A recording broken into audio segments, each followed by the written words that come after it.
What is going on, guys? It's your boy Az. We are back here. We're going to be running the the Fear Tower cells 11 to 20.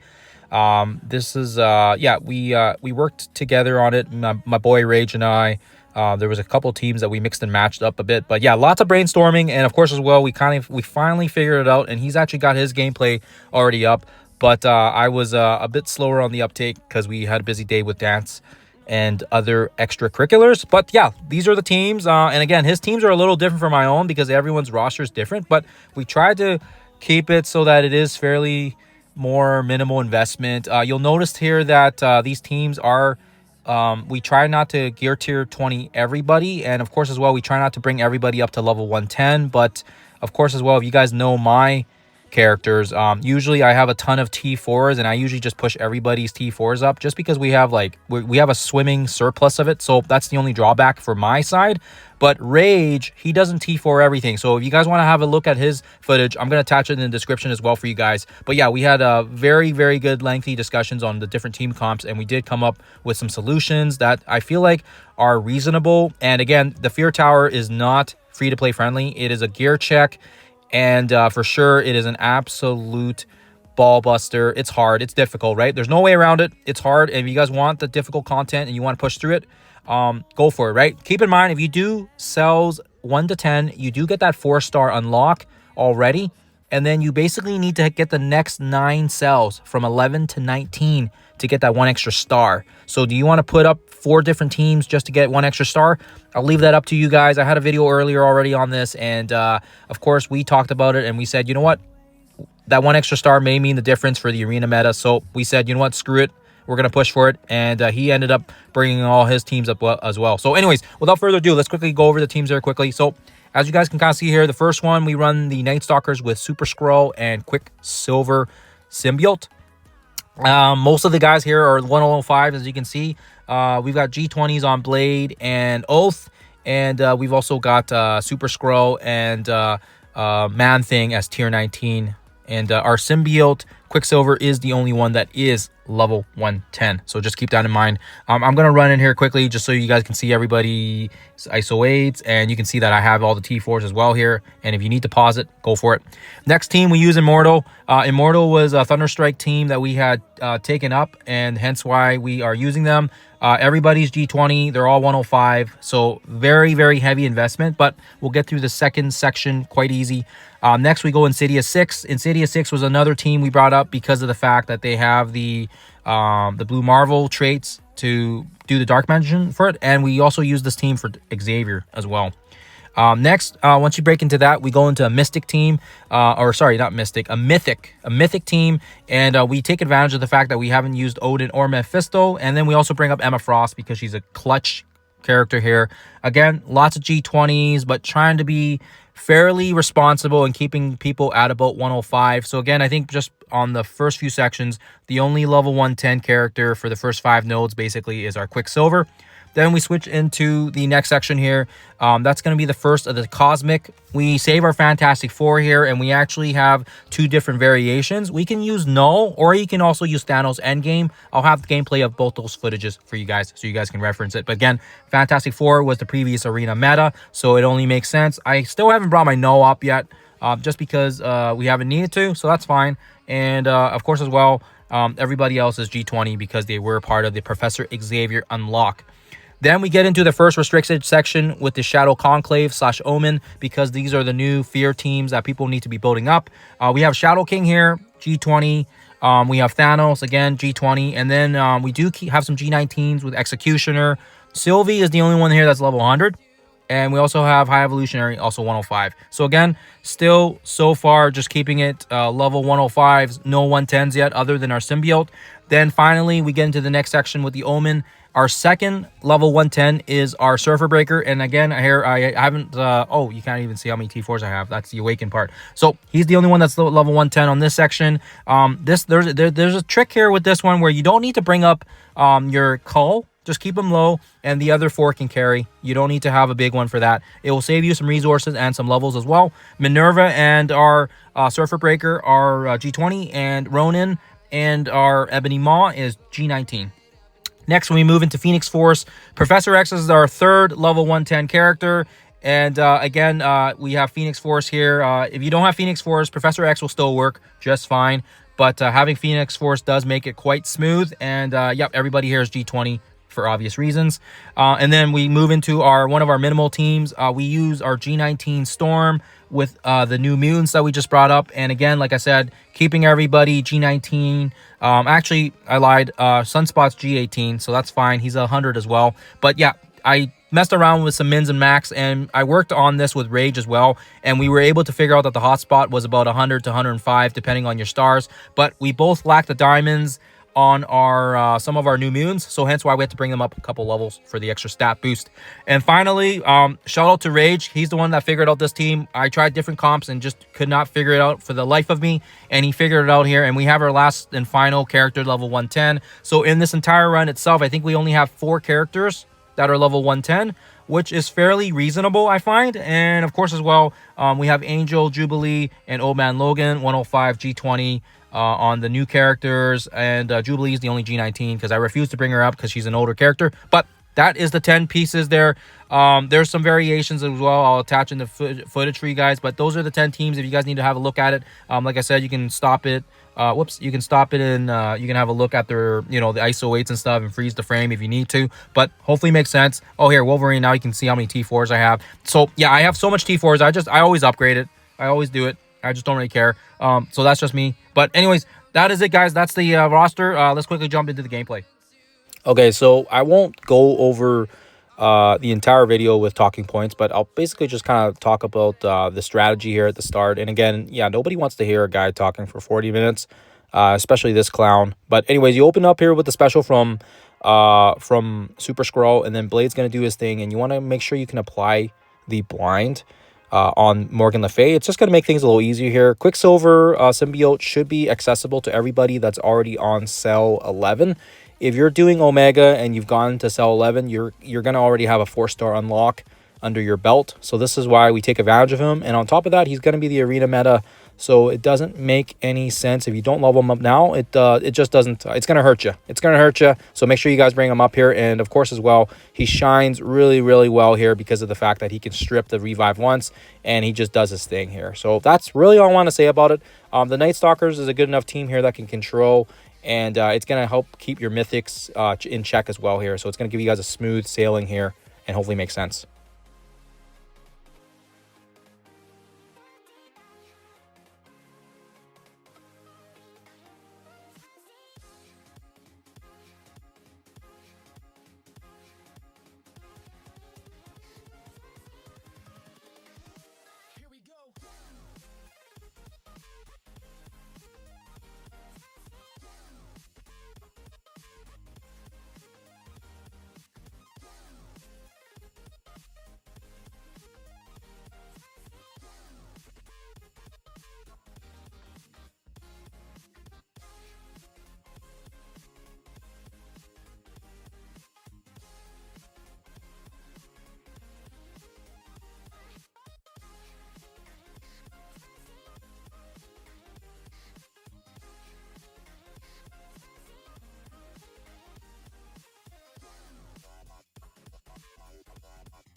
Okay, so the next one is the immortal weapons. I know a lot of people don't really have these guys built up, so there's obviously other alternatives. My boy Rage uses a different comp as well, but the immortal weapons really does shine here, and they make really short work of it. The opening specials and the ults from Lady Bullseye helps strip a lot of these positives, and of course as well we cancel out Mephisto's empowered state with basically with these guys in control here. So it's really amazing that we don't have any war buffs or cosmic crucible buffs, and these guys can still perform quite well, and they're a raid team, so a lot of people do have them built up already. So this is just showcasing that.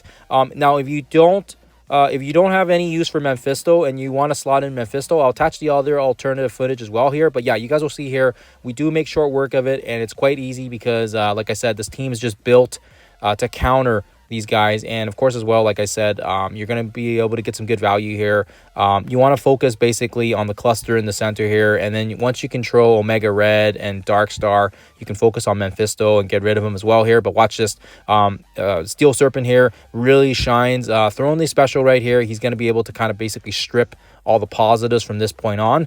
And then it does give, like I said, there's just so much going on with this team. We've got stuns, we've got energy, we've got safeguard, we've got immunity, we've got defense up.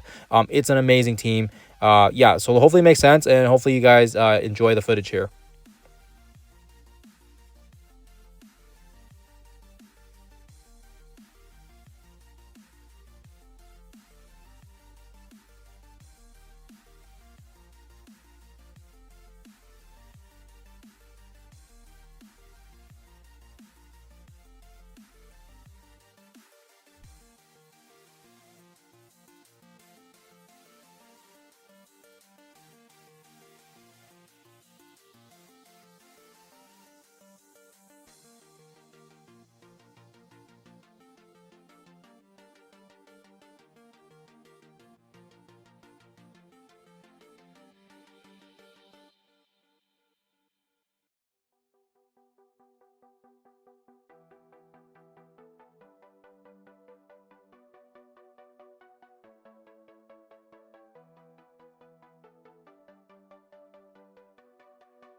Cell 12 is done now. As you guys saw there, cell 13 we can use our Insidious 6 here. I mean, this is a direct counter to the Spider-Verse, so it just makes a lot of sense here. Yeah, we are up against the rework Spider-Man, and I believe the effects are already in game. It's already live, but nonetheless, we still make some pretty good progress here using our Insidious 6.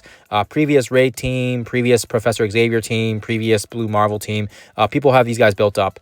So of course it makes a lot of sense here to use them here. And like I said, I don't think it's rocket sciences. Once scientists, it's not rocket science. Once you start getting control and you start controlling the board here, get some kills, get the Vulture alt, control the turn meter. It's very, very smooth sailing from here.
Okay, so 14, I think, is where a lot of people are running issues into. And again, like I said, we save Odin and our mythics here for this section. We'll call it the mythic section because we do take advantage of the fact that we have Mephisto at our disposal. And yeah, it's just about controlling the board. And what's important here is clearing that taunt. And then once you clear the taunt, you need to ability block no. If you can ability block no and he can't use his ultimate, we've successfully countered this section here, because the hardest and most difficult part about this section is the no himself, and he is such a deadly character, especially now that he's got his rework in game. So obviously Odin has his place as well here, keeping the team alive, keeping the team in control. But Emma Frost has a role to play as well here, which is that massive special there that cancels out no and apply the ability block. From that point on, it's gonna just, it's going to be smooth sailing, and you guys will see that here. Odin just zaps and destroys. And again, like I said, it doesn't necessarily have to be Apocalypse or Living Mummy, but I felt like these pieces kind of kept the team together,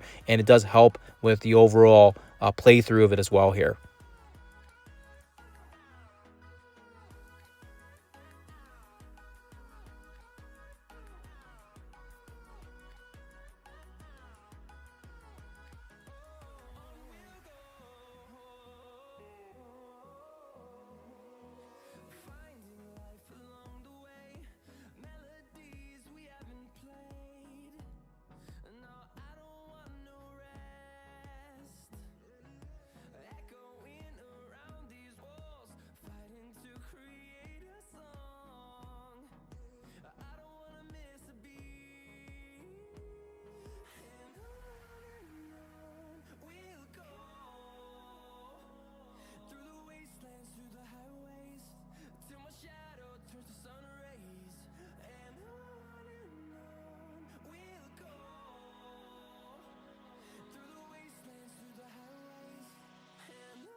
Okay, we're running back in here now. If you don't have Mephisto, you can also use this variation as well. And keep in mind, Old Man Logan here helps suppress the issue as well. Unfortunately, if you're not going to go higher up into the basically up until floor 20, you won't need Old Man Logan here. And Old Man Logan just really helps make this team complete. Again, we sort of use Apocalypse here as well because we're not going to use him in other sections. And yeah, Old Man Logan just kind of does his thing, gets the revive once. And really, the main thing here is just making sure we have enough pieces on the board so that when Odin gets to his turn, he's able to use his battlefield effect, which is either through the basic or through his special. And once he gets going there, he really is impossible to stop, at least for this section. Unfortunately, the last one where we had the Emma Frost variation, it blocks Null, and Null really shines when he gets this darkness on the board. So hence why we did a different version of it. But this one's available too if you're not using your Daemon, if you're not using your Old Man Logan. It also is quite effective. Like I said already, my boy Rage, he runs a different comp as well. Lots of different strategies to use here, but I would say Odin is for sure a must on this. Unfortunately, you may be able to get through it maybe without Odin if you use Professor X or something. But yeah, no, it's just, yeah, you want to save Professor X for a different section. So hopefully that makes sense.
Okay, so moving into cell 15, this one is dreadful. You need to save your Fantastic Four with Quasar here. This one is very, very important because this is going to be the first of the cosmic sections and kind of starts, I would say, in my opinion, is probably the last section for the free-to-play minimal spenders. Just because this is before we get into the Shadow Conclave and the Omen sections. And so we do want to get the most out of our area here. But yeah, the first and most important thing is nuking down and taking down Oban Logan. And because we have Null, because we have Fantastic Four here, they really do a fantastic job of getting that done here. Just creating lots of havoc, lots of silence, negatives. Null is going to get a massive amount of boost here from the speed as well to Carnage. So this is one where if you wanted to remove the RNG factor, bring Null, and Null's going to make this very, very easy for you guys. We're basically just controlling everything here up until the Odin drops. And again, Null is going to use his ult. In basically 4 turns, we've basically shattered all these guys' health, right? And yeah, like I said, once you get about 4 or less, Odin will drop. And when he does drop, then we can be ready for Odin, because we have lots of abilities and cooldowns ready to go. I do have a variation of it running Thanos Endgame if you guys want to save your null for later on, but we don't really need null for ourselves, so hence why we use them here, because it's kind of a waste if you don't use them. So Odin drops, and like I said, we've already kind of done the damage and everybody else is kind of dead. So again, we just kind of basic here, get the slow on Odin, so this will slow him down. Then Franklin, I mean, just, do whatever. You can throw the special, you can throw the basic, it really doesn't matter. At this point, we just want the pings from null. And then, yeah, again, Carnage, he's going to get some damage in here. He's going to get some pings. We'll throw the ability block if it works. If it doesn't, he resists it. That's fine. We have Quasar here for his ability block as well, which is unavoidable. And yeah, the ability block lands. And hopefully you guys are able to see that it is very, very straightforward. We'll throw the stun on here as well, because he's probably just going to resist it. And then, yeah, like I said, very, very straightforward. Lots of pings, lots of hits. No, really does make such a difference on this section here. There's no battlefield effect thanks to Quasar's his ultimate as well. So if you don't have the ultimate activated, it's gonna really suck. And if you don't have his awakened ultimate, yeah, it really makes it a little more difficult. But we did get it unlocked, I think, from a leaderboard event, so unfortunately that's just the way it goes. You can still ability block him and stop him that way, but this is kind of the best approach that I found, and hopefully it helps you guys out. We'll run a different comp as well here in case you don't want to use null. And it is a bit more RNG based. We're running basically Thanos Endgame, and he's going to be important here because he helps cleanse, he helps stun, and he also helps bring a lot of energy back to the table as well here. So I won't go through the entire dialogue of it, but hopefully you guys will see that we basically control the board with Thanos Endgame, just getting a couple key pieces blocked off at the start here, specifically the mercs. And then once we get those under control, then we're able to kind of solve it fairly easy, and hopefully you guys can kind of see that here. So again, you're going to notice that it is quite a bit slower because we don't have the damage from null, but the opening moves are the same. We'll throw the massive ult here to kind of strip everything down. This is going to allow the silence. This is going to allow us a bit of breathing room. And now we have some targets on. We're going to focus directly on Oban Logan, same as always. We're going to apply the defense down.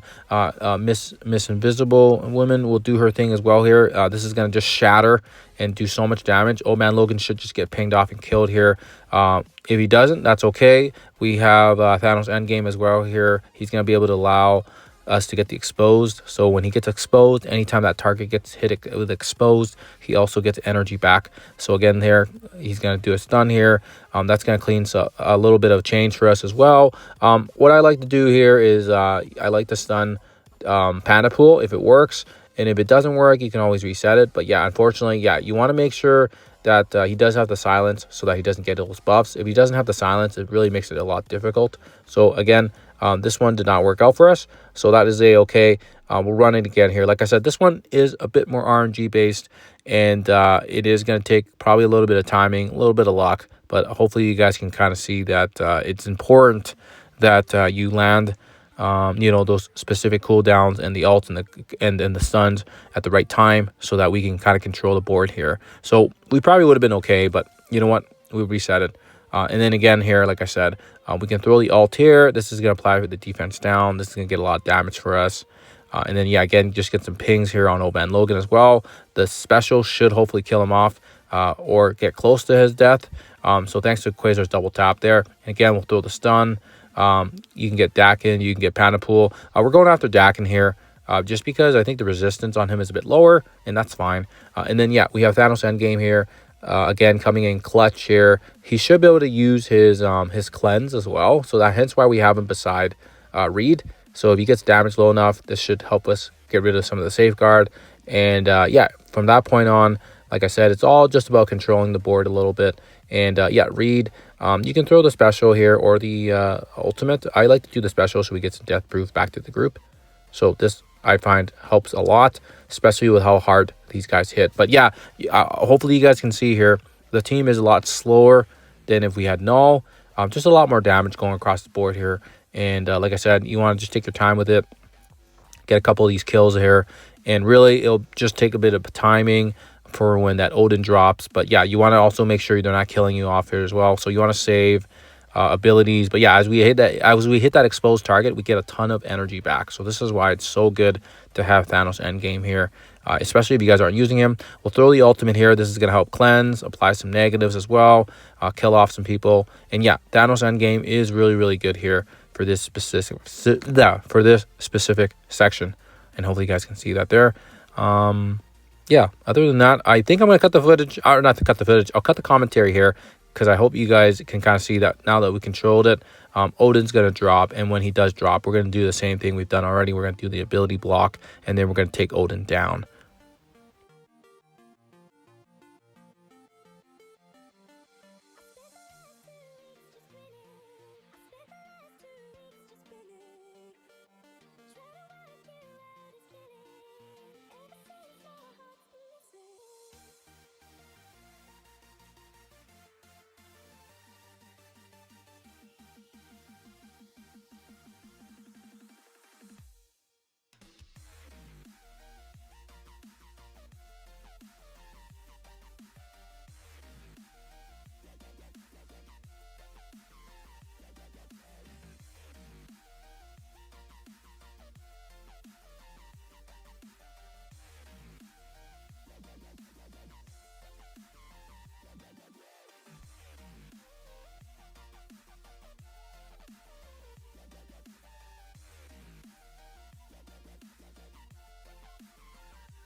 Okay, so going into the next one here, this is this one I don't know. People have been telling me it's a struggle, but the RNG side of things, I found this one quite consistent. I've ran the tower about 4 times now, and every time I run it, I use the same combo here. Like I said, I thought fairly minimal in terms of G19s on the 3 new Shadow Conclave members, but of course as well, thanks to Shadow King and of course as well our G20 Thanos, they really do a fantastic job of controlling this node. I always try to do the special here so that we can kind of get as much people as we can with the ability blocks. And if you have Null, I do believe Null is a suitable sub in as well, but I did not find that he was as good as Shadow King, just because he didn't heal up as well and he didn't do the ability blocks, and it was just less RNG. But that's just my own take of it, and hopefully you guys can kind of see that here. I do actually have commentary on this already from a previous video, so I'm not going to go through the whole spiel of it, but hopefully you guys can kind of see here. Essentially, TLDR, focus on Super Scroll, get the damage across to him, so that way when he is low enough, we can take him out. But yeah, the splash damage from everybody else, Sylvie, Executioner, High Evolutionary, those should splash away and kill off all the other stragglers. And we also want to control that Miss Marvel as well when you can.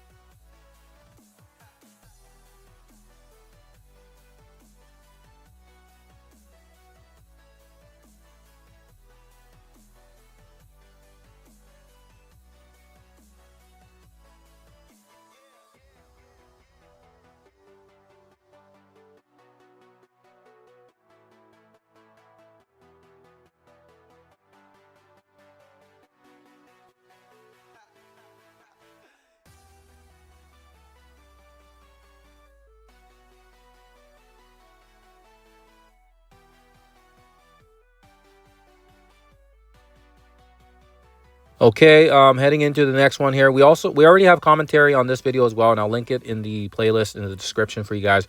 But again, TLDR, we're gonna spawn here. Minerva is gonna get that speed boost because Cull is gonna basically get nuked by the Quasar. If I'm not mistaken, he's gonna die instantly.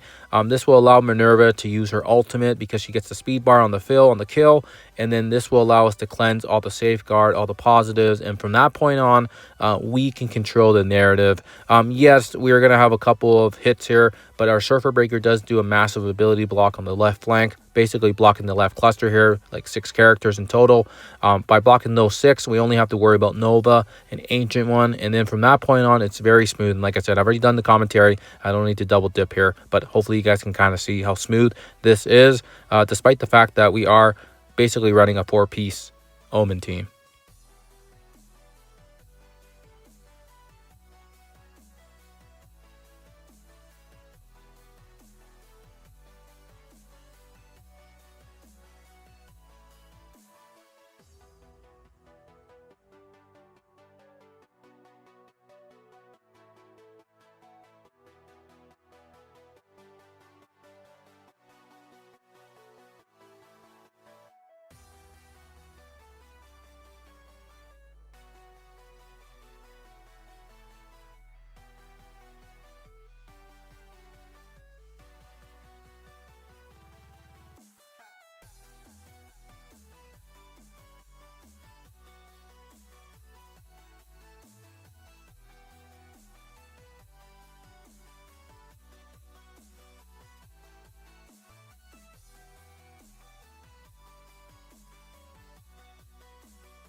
Okay, moving into cell 18 here. This is the first of the mutant sections. And again, if you've saved your Xaviers, if you save your Phoenix Force, this is going to make short work of it. I know Boyan, he got to this section. He actually used Phoenix Force without Xavier. So it is doable without Xavier. But my goodness gracious, Xavier just makes this a heck a lot easier. And please try to do your best to get Sebastian Shaw in here. He's going to be massive for that ability sorry, for the taunt at the start here to help us out. He is just he's massive here. I think a lot of people don't give him enough credit, but he really is one of the best taunters in the game here because of that on spawn taunt. And of course, as well, he's beefy, he's tanky, he stuns, and on top of that, he's also a raid character. So really, it's really a lot of double dip action here. In terms of that as well, we'll need him as well for the Surfer Breaker event, and he's quite massive there as well for us. But yeah, you get an opening barrage of attacks. It really doesn't matter because really, as long as Professor Xavier survives, as long as he can get to his basically his special and his turn, it's pretty much game over. Omega Red as well. He's got a little bit of an insurance policy because of Phoenix. If he dies, Phoenix can bring him back. But like I said, it is very, very hard to take down the Phoenix Force team, especially when we've got Professor Xavier on the board to help control the board as well. It just makes it really, really hard. Phoenix is going to drop. We've also have Xavier's ultimate. He's going to clear. The defense down is also really nice as well, like I said. And Omega Red's ult is also coming. So, like I said, this team is just broken. Not a lot of teams can take down these guys here. And even in Cosmic Crucible, still right now, I think they can even take down the Exalted. So, it's kind of the way it goes. But hopefully you guys, hopefully you guys are able to get through it. But like I said, not a lot of strategy involved. It's literally just waiting until Professor Xavier does his ult, and it's pretty much game over from that point on.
Okay, yes, the dreaded Cell 19. So this is one where people were pounding their head against the wall trying to use Exalted, and it did not work. Don't use Exalted.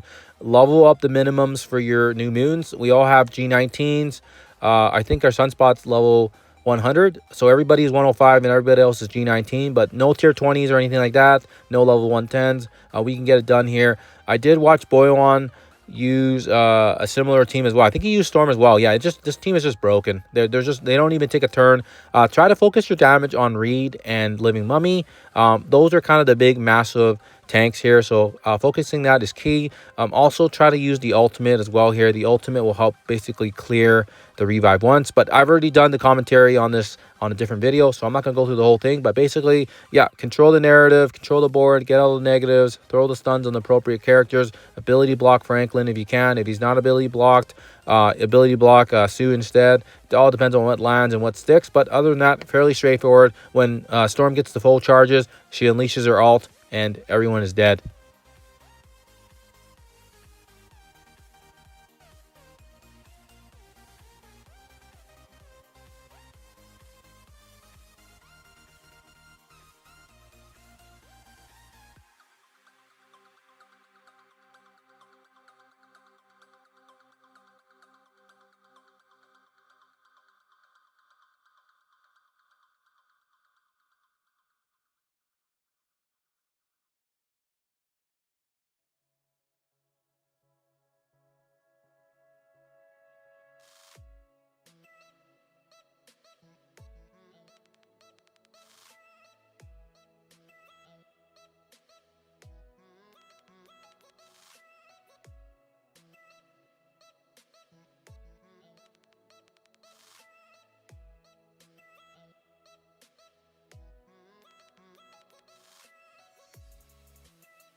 Okay, heading into the last and final cell. This is the one that my boy Rage came up with. So thanks again, brother. We had to brainstorm a little bit here. I tried every combination, and I was not getting the old man Logan to work, but he stuck with it.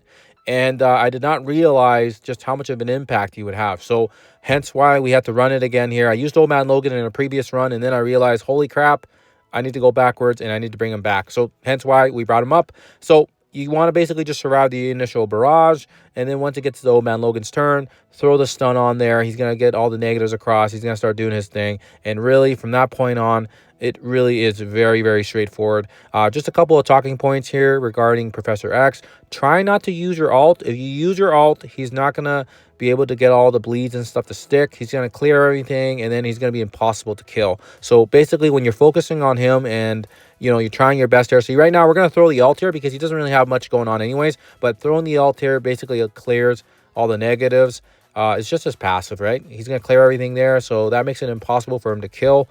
And yeah, we'll throw the stun.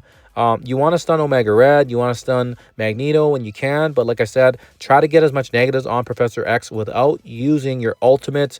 It just makes it really, really damn difficult. See, he just healed himself off again. So you can kind of see why having Morph on this team is terrible, because there's not enough damage. We need somebody else to do the heavy lifting for us, and Morph isn't it. So hence why Old Man Logan is an absolute monster. So again, we do the basic here, get some bleeds across. Jubilee does her assists, get some blinds. Now we got Wolverine's massive ult, so the ult on there as well. And again, like I said, we're trying our best here not to use any ultimates. We're just trying to get some splash damage. We're going to get the ability block as well from Storm, which is nice. And again, like I said, throw the stun on a Magneto, get some more bleeds. And yeah, you guys will see here, yeah, you just want to keep getting stuff flipped. It really is that easy once you can figure it out. Jubilee, yeah, throw, like, again, we don't have the ult anymore, so that's fine. You can basically just throw the special, or you can use the basic here. In this case, using the special is smart. Just just gets a bit more damage. And like I said, I was just getting a sip of water, my apologies. Yeah, but try not to use your ult if you can. Again, right here in this case, we can use the ult and get us the death proof, but it's not going to help us. We want to make sure we can focus on him by only using our basics and our specials, at least until he's dead, right? Once he's dead, then it's a little easier to get around this. But like I said, it is very, very difficult to kill Professor Xavier if we keep spamming our ults, because his passive basically just heals him.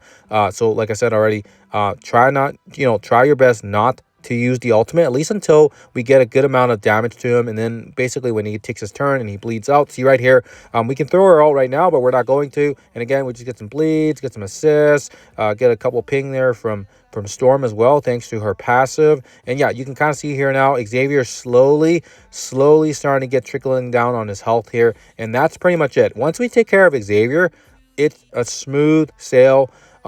My boy Rage did this video first, so again, shout out to him. He's the one that mentioned it, and I didn't think it was possible until he mentioned it. I kept trying to stick with Morph. I tried Emma Frost. I tried Nightcrawler. I tried lots of different combinations, and nothing was working for me. So hence why he gets all the credit here for getting this done here for us. And again, I think he did it with a 105 Storm. I don't even know if she was G20. I have to look at his video again, maybe, but hopefully helped you guys out. This should do the killing blow on Xavier, and I think that's pretty much okay, maybe not. Okay, hold on, he should be dead here after this hit. There we go. Okay, so from that point on, yeah, just throw the stuns on Magneto, throw the ultimates, whatever, and everything else is very, very straightforward. You guys will see that even when the next wave drops with Null. It is very, very simple. Now we can throw the ults here. Now we can get the death proof back to the team. Like I said, that was the hardest part. Killing Xavier is the hardest part about this node, and doing it with Morph is almost next to impossible. So hence why we have to figure out a workaround. And my boy Rage, again, he gets all the credit for it because he was the one that solved it first. And I was watching a lot of the other content creators, and they were using a full Exalted X-Men where they were like 14 million, 13 million. And yeah, we were able to do it with a fairly small size 7 million team. So hence why Old Man Logan gets all the credit here as well. He's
And that's it. Hopefully, you guys enjoyed the guide here. Again, like I said, we try to do a minimal investment side of things for the levels. We try to not to gear 20 everybody up, even though we can. I think, like I said, we only have a handful of level 110s, which is kind of the case here. We don't need to start bringing every character up to 110 just for an event, but we have to be smart with our resources, and I'm sure there's probably some cut points. You can maybe do it at 104 or even 103 if they're G19. It just all depends on your diamonds and your star ranks and your your yellows and your reds and all that other stuff. But 105 is always the checkpoint, I think, for us, and we try not to do that unless we have to 110. Other than that, guys, that's the 11 cells or 10 cells, I guess, 11 to 20. And I may do another video just jamming it from 1 to 20 straight all into one video, so it's easy to see in one flow. But other than that, guys, hopefully helped you guys out. Good luck with the run. Let me know in the comments below if you guys have any questions or anything like that regarding the teams that I used. And hopefully this does give you guys a little bit of glimmer of hope if you guys are, or even maybe help you plan for the next time when it does return. Other than that, guys, thank you for watching. I'll see you guys in the next one.